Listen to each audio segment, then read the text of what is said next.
What would you do if the thing you dreamed about your whole life, the thing that was supposed to save you, slowly started eating you alive? That's not a hypothetical. That's Lena Dunham's life. And she wrote every painful, funny, embarrassing, and brutally honest word of it down in her memoir, Famesick. This isn't a Hollywood story about how someone made it big and lived happily ever after. It's a story about what happens after making it. The part nobody puts in the press release. The sick body, the broken friendships, the pills, the love that felt like safety but wasn't, and eventually, somehow, finding a way back to yourself. Stay with me, because this one is worth it. Let's start at the beginning. Lena Dunham grows up downtown Manhattan, the daughter of two artists. Her mother is a successful photographer, her father a painter. It's a creative, bohemian household, full of ideas, culture, and just enough financial uncertainty to keep things interesting. From the very start, Lena is a kid who has something to say. She's dramatic, she's funny, she's chubby and awkward and deeply, desperately wants to be seen, but seen in the right way, as a maker, not just as a body in a room. At 20 years old, still in college in Ohio, she makes her first short film. It's scrappy, amateur, full of energy. She submits it to a tiny film festival in Park City, Utah, and gets in. That's where she meets the Safdie brothers, Josh and Benny, these baby-faced film nerds who will change her life. They bond immediately. They're all obsessed with cinema, with making things, with the idea that art could be created by young people with no money and everything to prove. Back in New York, Lena plants herself in a building on Lower Broadway full of young indie filmmakers.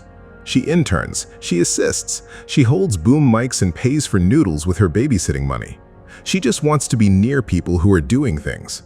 And then, hunger driving her, heartbreak pushing her, she writes a script called Tiny Furniture. Here's the thing about Tiny Furniture. She writes it in a few nights in her dad's office. She's 23. She's been reading her mother's old journals, discovering that her composed, impeccable mother was once just as lost and desperate and lovesick as she is right now. That realization cracks something open. She uses her parents' loft as the set. Her mother co-stars. Her budget is $20,000 scraped together by friends and family. The film premieres at South by Southwest and wins the Grand Jury Prize. Everything changes overnight. Agents email, executives call. The entire Hollywood machine suddenly knows her name. She's flown to Los Angeles, put in waiting rooms with men named Josh and Ben who all say, "We'd love to find something to do with you." And then she walks into HBO. Standing in that lobby, looking at posters for The Sopranos, Sex and the City, 6 Feet Under, something clicks. They ask her, "What would you make?" She answers without rehearsing. She talks about young women who graduated into a recession, who were raised on Ritalin and the internet, who are trying to be feminists while having terrible sex and not knowing what they want their lives to look like. She wants to see her friends on TV. HBO says, "Can you write us a page?" That night on the floor of someone's living room in Venice Beach, she writes it. The next morning, she emails it. That afternoon, standing in a Jamba Juice parking lot, her agent calls. They want to offer you a blind pilot deal.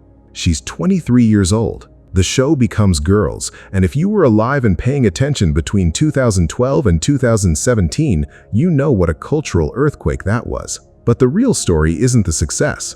It's what happened inside the making of it. Lena finds her two most important collaborators. Jenny Connor, a showrunner she falls for on a phone call like a person falling in love. Instant, electric, total. And Judd Apatow, who walks into her life like a slightly confused dad in cargo shorts and somehow changes everything. The friendship with Jenny is the emotional heart of this book. From the very first call, Lena is completely gone on her. Jenny is funny, sharp, cool in the way Lena has never been. She becomes everything: creative partner, best friend, protector, mother figure, big sister, mirror. Lena starts talking like her, dressing like her, thinking like her. This is love, but it's also, she'll learn later, a kind of merging that carries real danger. Then there's the question of her own body. From the very first season, Lena is dealing with something that nobody is putting a name to yet. There are days where she dissociates, where she doesn't feel like she's inside herself, where the world sounds like it's coming through a wall. There are episodes of complete psychological collapse, eardrum ruptures from stress, panic so severe that she can't function. And there's Klonopin, prescribed for anxiety since she was a teenager, which becomes something she leans on harder and harder as the demands mount. Meanwhile, the show is huge, and the backlash is equally massive. She's called fat, narcissistic, too privileged, a nepotism baby, a bad feminist, a sex addict. The internet tears her apart on a daily basis, and she does the worst possible thing. She reads all of it. She posts through it. She tries to fight back on Twitter. She uses the attention of men, whatever men, almost any man, to temporarily fill the hole that all the criticism is carving. There's a man she calls Lip. She spent years involved with him before the show. He was cruel, physically violent, dismissive, and she couldn't stop going back. She writes about it clearly. She wanted to be degraded, not because she was broken, but because she had internalized the idea that wanting was shameful, and if she could be punished for it, at least the wanting made sense. Lip becomes the basis for the character of Adam on Girls, and Adam Driver, with his huge ears and feral energy and shoulder-biting energy, somehow translates that specific strange heartache into television gold. But through all of it, the real love story of this section isn't with any man. It's with Jenny. It's with the show. It's with the feeling of making something from nothing and hearing an audience laugh in the dark. By season 2, the cultural storm around Girls is in full force, and Lena is drowning in it. She moves to Los Angeles, she gets her first real apartment, she meets a musician named Jack, a tall, funny, germophobic nerd in a woman's boatneck shirt who becomes her boyfriend and then for 5 years, the center of her world. Jack is lovely. He drives 3 hours upstate just to spend 2 hours with her. He sends her boxes of gifts from tour. He tells her she's beautiful in a way nobody has ever quite said it. She believes deeply and completely that his choosing her is proof that she's okay, that she's worth it. This is the thing the book keeps returning to, gently and then not so gently. She built her entire sense of self on external confirmation, the show's success, Jenny's approval, Jack's love, the audience's laughter. And when any one of those things wobbled, she wobbled with it. Girls runs for 6 seasons. During that time, Lena's body begins to fall apart in ways that are real and documented and completely ignored by almost everyone around her. The endometriosis, which has been tormenting her since her teens, gets worse. Surgery after surgery, recovery after recovery, more Klonopin, more pain, more days spent horizontal when she's supposed to be running a writer's room. A woman named Nora Ephron becomes a kind of mentor. Sharp, funny, generous, practical. She takes her to lunch and teaches her things about the business, about New York, about how to pick a paint color. When Nora dies in 2012 without warning, Lena is in an upstate hotel room after a day of shooting, reading the news on her phone while Jack is somewhere else. She loses something she didn't know she was leaning on. The tension between Lena and Jenny, meanwhile, has been building slowly. The book is careful here. There's real love in every page about Jenny. But there's also a dynamic that was never healthy. Lena needed constant reassurance, and Jenny held that power tightly, rationing it strategically. Good days felt like grace. Bad days felt like punishment. Lena spent years managing her own moods around Jenny's. She also starts to understand something about fame that nobody tells you ahead of time. Fame isn't good or bad, it's a condition, like a weather system that moves in around you. It changes how people see you before they've said hello. It changes how you see yourself. It turns your name, which was once just yours, a small private thing, into something public that other people use however they want. She starts using fake names to check into hotels. Lori Reynolds, Ruth Stein, Renata Halpern. Not because she's hiding, just to feel for a minute like a person again. This is the part of the book that hits hardest. Lena's body has been hurting for years, but in a world that is deeply skeptical of women's pain, where doctors shrug, where friends lose patience, where even the people who love you start to wonder if maybe you're exaggerating, she has been told over and over, in 100 small ways, that she is basically fine. She has dozens of surgeries for endometriosis. She bleeds constantly. She's put on hormone suppressants that make her face swell, her joints ache, her energy completely collapse. She walks with a limp some days. She uses a walker for a stretch. She is 31 years old. Then a stranger, a woman who read her book and put the pieces together, emails her about something called Ehlers-Danlos syndrome, a connective tissue disorder. It causes hypermobile joints, poor wound healing, chronic pain, digestive issues, temperature regulation problems, and here's the part that stops Lena cold: anxiety-like behavior that isn't really anxiety, but a dysregulation of the nervous system. She goes to a specialist at Johns Hopkins. He spends an hour asking her questions. He measures her joints with a 5th-grade ruler and tugs at her skin. He nods approvingly every time her body does something unusual. She leaves with a diagnosis. "Knowing it wasn't in my head," she writes, "was a beautiful thing." But the most devastating section of the book comes when the endometriosis finally gets bad enough that she ends up in the hospital, not for a quick procedure, but for 15 days. And after one final failed attempt to fix things without surgery, after 7 hours of what can only be described as labor with no baby at the end of it, after her body keeps refusing to do what anyone needs it to do, she makes a decision. She asks them to take out her uterus. She is 31.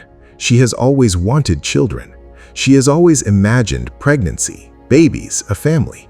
And yet she also has known in her bones for years that her uterus was wrong, broken in a way nobody would officially confirm until they opened her up and found it. The hidden septum, the inverted shape, the retrograde bleeding, the ovary that had migrated and was affecting how she walked. The operation is performed to a Rihanna song. When she wakes up, the doctors tell her she was right. Her uterus was a mess, a shaped like a heart, completely falling apart mess. Jack shows up 2 hours later in hotel slippers and Bermuda shorts, apologizing because the tour bus got stuck in a tunnel. Her father, sitting beside her hospital bed, looks at him the way only a father can look at a man who wasn't there. The days after the surgery are the lowest point of the book. Lena is recovering in her parents' apartment, barely conscious, mixing pain medications, barely eating. She has just lost her uterus. Her boyfriend is on tour. Her closest friend and business partner is drifting away. And then, in the fog of post-surgical haze and opioids and grief, she does something publicly that she cannot take back. She doesn't describe it in detail. She calls it the Big Bad. She says it happened on November 17, 2017. She says it involved defending someone she shouldn't have defended in a way that was careless and harmful, during a moment when she had completely lost her ability to feel anyone else's pain but her own. She says that for the first time in her life, she felt genuine shame. Not the manufactured kind, not embarrassment, not the discomfort of being criticized online. Real shame. The kind that doesn't go away when the news cycle moves on. In the cold white room of her parents' apartment, she writes, "I didn't decide to kill myself, but I decided it was time to die." She means that she stopped fighting. She stopped eating properly, stopped taking care of herself, acted in every way like someone whose time was up. She had no tools for this level of reckoning. She didn't know how to apologize. She didn't know how to make amends. She just lay down. The relationship with Jack ends, not all at once, but in a fight so devastating she never fully recovers from it. He says things she will never unhear. She says things she's not proud of either. He flushes her medications down the toilet in frustration. She calls her parents at midnight to get emergency refills. Then the split with Jenny begins its slow, inevitable crawl. There's one last therapy session. Jenny walks in wearing a prairie blouse, looking like a French teenager. Lena cries immediately. She tries to say, "You were my everything. You were my family. I probably put too much on you. I think we're making each other sad." Jenny nods. The therapist shrugs. After 50 minutes, Jenny gathers her things and says, "Please don't write about this immediately. I know how you work." She walks out. She doesn't look back. 7 years, Lena writes. I waited 7 years. She said immediately, not never. Lena goes to rehab. Not with fanfare, not with clarity. She initially tells people she has a stomach bug, but she stays for 4 weeks, gets off Klonopin for the first time in over a decade, and begins to understand something. She had been using substances the same way she'd been using everything else, to escape her own body, to obliterate the part of herself that was always screaming that something was wrong. She gets sober. And in the strange, raw light of sobriety, she discovers that everything she had been numbing is still there. The physical pain is still there. The grief over the hysterectomy is still there. The loneliness is still there. But so is something else. The writing. She takes a job directing a British show called Industry and moves to Wales. She rents an ancient stone rectory with a wild garden and lumpy beds and so many fireplaces she has to learn how to start a fire. She directs from a wheelchair on bad days. She starts writing again at night, pages that will eventually become this book. Her family visits. Her parents come separately and together, carrying lattes and wine and the specific brand of love that has always been the constant. Her brother Cyrus, who has been living his own complicated journey toward authenticity, has his top surgery that summer, and Lena flies out to be there, determined, for the first time, not to make it about herself. She writes, "I was just going to take what Cyrus offered me with gratitude and not demand seconds." It sounds simple. For her, it's enormous. Back in London for Catherine Called Birdie, she sets a hotel room on fire, completely by accident, stone cold sober. She laughs about it. She unblocks Jack's number. They have a real conversation, not a fight, not a negotiation, just a conversation, like two people who once knew each other very well and are finding out what remains. She stops running from the word disability. She stops apologizing for the word chronic. She gets a septum ring and a new dog. She finds a British pain specialist who goes by Kris Jenner. She does not make the same Kardashian joke twice. And she writes this book, which is not, she's careful to say, a story of recovery in the triumphant sense. It's not a before and after. It's more like a long, honest letter to herself about everything that happened when she stopped looking away. The arc of this story, she says, isn't from sick to well. It's from pretending to be honest. So, what is Famesick really about? It's about the particular sickness that comes from needing to be seen so badly that you hand yourself over to whoever seems willing to see you. To a cruel man, to a showrunner who holds your approval like a key, to an industry that tells you your body is the problem, to an audience that loves you and hates you at the same time. It's about what happens to a person who builds their entire sense of worth on external things, success, love, approval, and then watches those things fall away. And it's about what you find when the noise stops, which isn't a cure, but might be something better. The quiet understanding that you were always a real person, even when you'd forgotten what that meant. Lena Dunham is funny in this book. Genuinely, generously, self-deprecatingly funny. But underneath every joke is the same question. How do you love yourself when the world has decided what you are? She doesn't fully answer it, but she spends 400 pages trying, and that might be the most honest thing anyone has ever done. And if this story moved you, go buy the book, Famesick by Lena Dunham. The link is in the description, and trust me, reading it in her own words hits even harder. If you enjoyed this video, please like it, share it with someone who needs to hear this story, and subscribe so you never miss another one. We'll see you next time.